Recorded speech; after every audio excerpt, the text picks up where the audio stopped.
मैं आपकी संतान के रूप में अवश्य आऊंगा, किंतु उसके लिए आपको मेरे अगले अवतार के बाद एक और अवतार की प्रतीक्षा करनी होगी, क्योंकि अगले जन्म के लिए मैं पहले ही ये वरदान माता देवकी को दे चुका हूं। इस समय मैं विवश हूं, किंतु मैं आपको वचन देता हूं, आपकी संतान बनकर अवश्य आऊंगा, प्रभु, श्री हरि को अपने सामने देखकर मेरी व्याकुलता का बांध टूट गया है। 2 जन्म बहुत बड़ा समय होता है स्वामी। अपने पुत्र के रूप में हरि को गोद में खिलाने के लिए अब मैं और 2 जन्मों तक प्रतीक्षा नहीं कर सकती। धरा!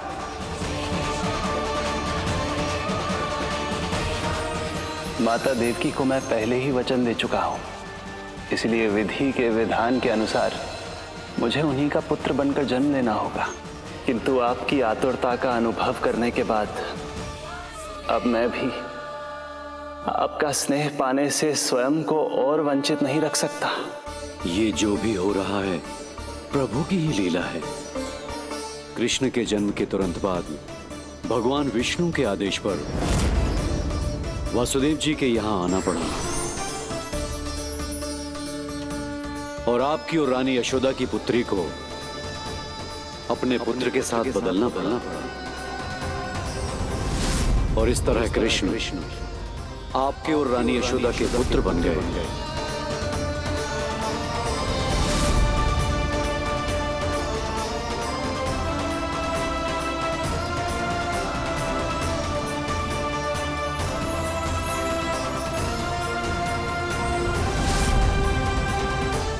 आपने सही कही थी गुरुदेव,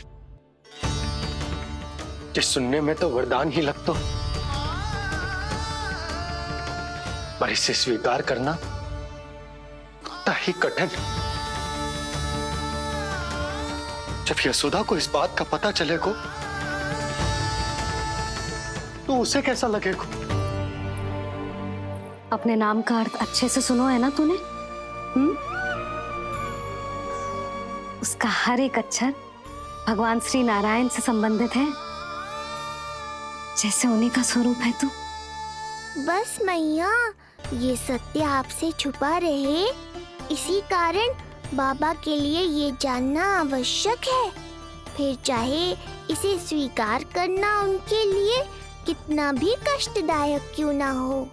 नहीं नंद, ये सत्य उन्हें आप नहीं बताएंगे। स्वयं प्रभु ने मुझसे कहा है किसी और प्राणी को इसके बारे में भनक तक नहीं लगनी चाहिए, और रानी यशोदा को तो बिल्कुल नहीं। गुरुवर, कंस के आक्रमणों की जानकारी यशोदा से पहले ही छुपा कर रखना कठिन था। अब इतना बड़ा सत्य मैं यशोदा से कैसे छुपाऊंगा? आपको छुपाना ही होगा नंदराज, यही प्रभु की इच्छा है।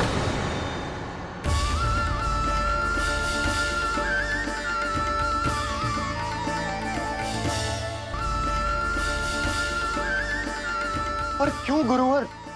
ताकि नारायण अपनी मैया की ममता का अनुभव कर पाए। यही तो उनके अवतार का मुख्य उद्देश्य है। मुख्य उद्देश्य? हाँ नंदराज, नर नारायण के अवतार में अपनी तपस्या करते समय प्रभु ने जो अनुभव किया था, उसके कारण ममता के सुख का अनुभव करने के लिए प्रभु व्याकुल हो उठे थे। ऐसा क्या हुआ था, मुझे भी बताइए। हो सकता है ये बात इस सत्य को स्वीकार करने में मेरी सहायता करे। बहुत समय पहले की बात है। अनेक देवी देवता परम प्रभु विष्णु के पास बैकुंठ गए थे। वहां प्रभु की आंखों में आंसू देखकर वो सभी स्तब्ध रह गए।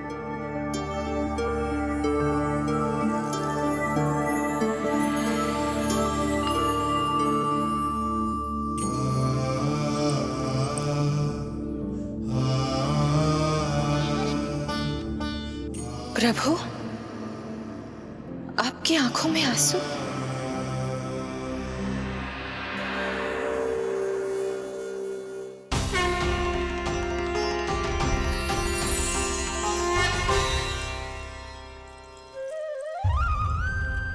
चिंता मत कीजिए। आप सब तो जानते हैं, हिरण्यकश्यप को मारने के लिए मैंने नरसिंह अर्थात आधे मानव और आधे सिंह के रूप में अवतार लिया था। उस राक्षस का वध करने के बाद नर और सिंह दोनों भागों ने अलग अलग होकर नर और नारायण के रूप में पुनः जन्म लिया। वर्तमान में वो दोनों बद्रिकाश्रम में तपस्या कर रहे हैं।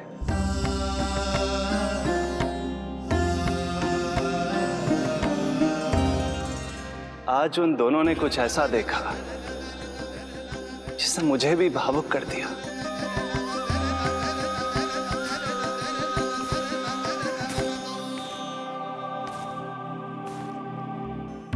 सखा, ये युवक कौन है? निकट के एक गांव के धनी व्यापारी का पुत्र है ये। प्रत्येक संध्या वन के उस पार ये अपनी प्रेयसी से मिलने जाता है और फिर रात्रि भर उस नर्तकी के साथ सहवास करने के बाद सुबह अपने निवास को लौट आता है। यदि यही इसका नित्य क्रम है तो फिर आज ये इतने तनाव में क्यों है?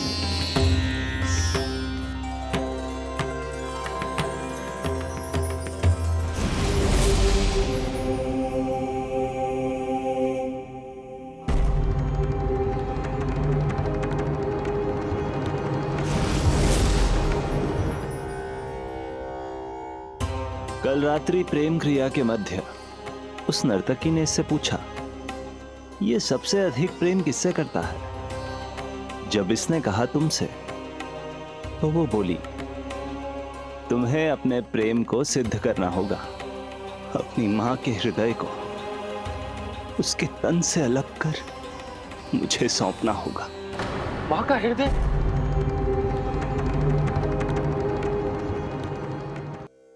फिर क्या हुआ प्रभु? वो लाया अपनी मां का हृदय? ये जिज्ञासा यक्ष प्रश्न बनकर पूरे दिन नर और नारायण के मस्तिष्क में कौंधती रही। उन्होंने संध्या होने तक वहीं नदी किनारे प्रतीक्षा करने का निर्णय लिया ताकि वो ये जान सके कि क्या वो युवक अपनी क्रूर प्रेयसी को छोड़ेगा या वासना में अंधा होकर अपनी ही माता की हत्या करने का जघन्य अपराध करेगा। अब उसके वन पार करने का समय बीत चुका है। युवक ने विवेक का परिचय दिया है सखा। हे प्रभु, आपका कोटि कोटि धन्यवाद।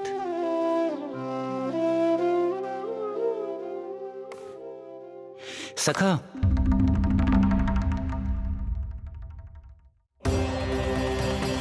सखा मुझे बताओ, जो अकल्पनीय था कहीं वो घट तो नहीं गया?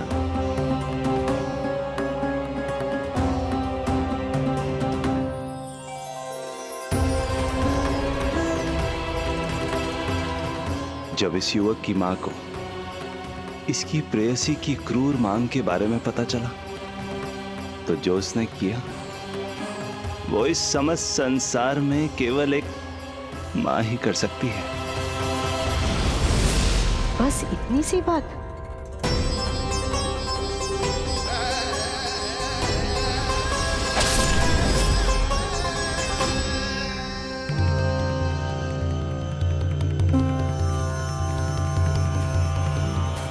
संभाल के मेरे बेटे, कहीं चोट ना लग जाए तुझे। संभाल के मेरे बेटे, कहीं चोट ना लग जाए तुझे। संभाल के मेरे बेटे, कहीं चोट ना लग जाए तुझे। ये तो उसकी मां की पुकार है। मां, मैंने क्या कर दिया मां? मां!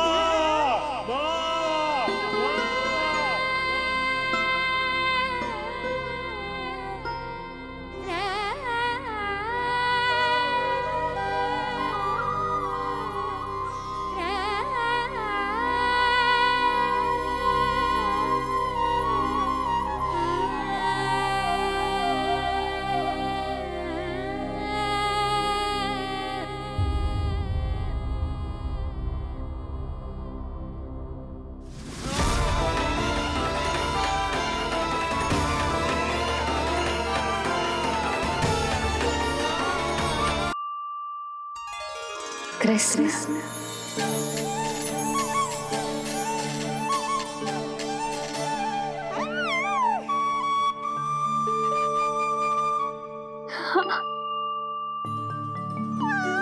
और जो मानवता के शत्रु हैं, उनके जीवन में ये नाम अशांति, असुरक्षा, भय उत्पन्न करेगा।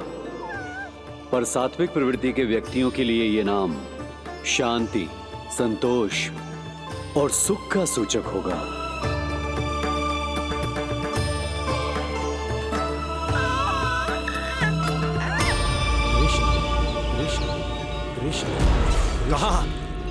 कहां से आ रही है ये ध्वनियां?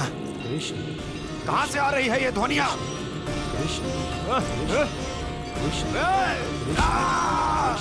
स्वामी महाराज,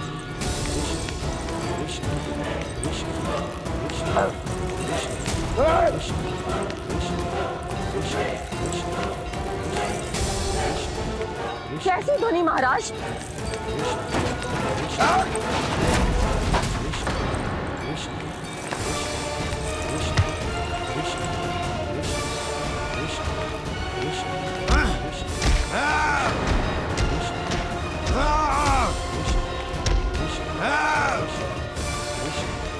स्वामी, साथ हो जाएगा।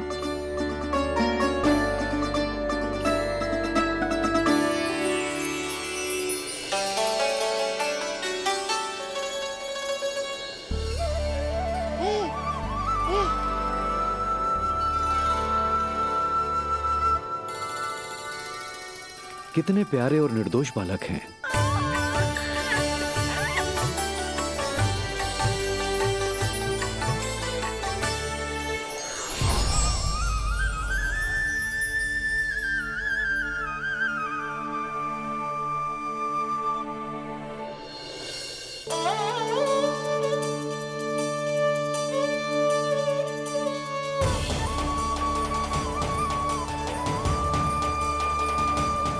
उन दोनों को देखकर गुरुदेव की आंखों में आंसू क्यों आ गए?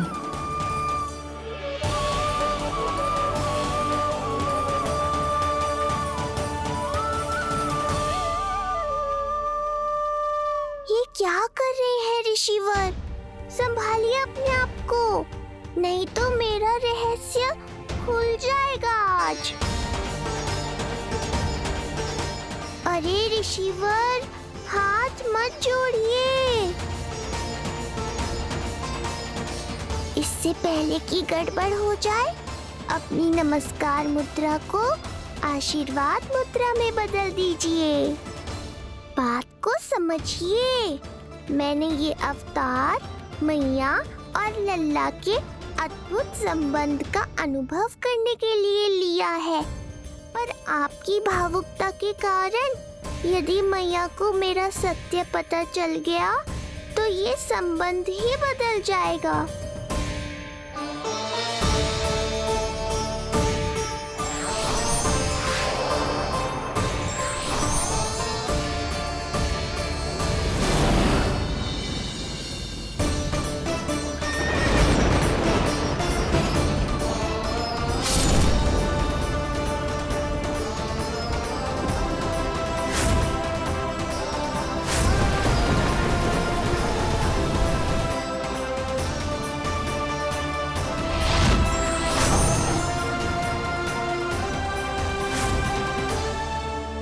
अब आप सब कुछ जान चुके हैं ऋषिवर, इसलिए अब मेरे सामने हाथ जोड़कर मेरे सत्य को उजागर मत कीजिए।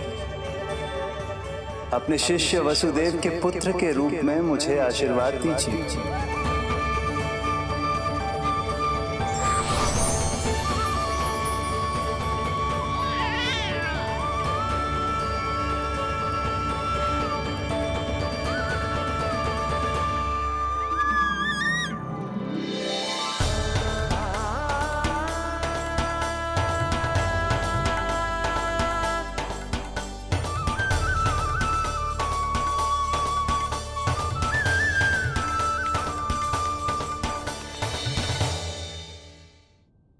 ऋषिवर, आप मौन क्यों हैं?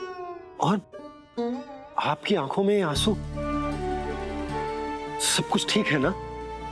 अब तो आप हमारे लल्ला का नामकरण करोगे ना? इन दोनों का नामकरण करना मेरा सौभाग्य होगा पुत्री।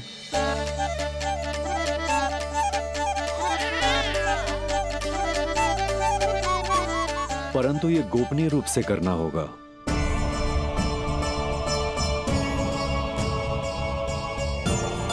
अवश्य ही स्वामी का आग्रह होगा, ताकि कंस की बुरी दृष्टि हमारे पुत्र पर ना पड़े।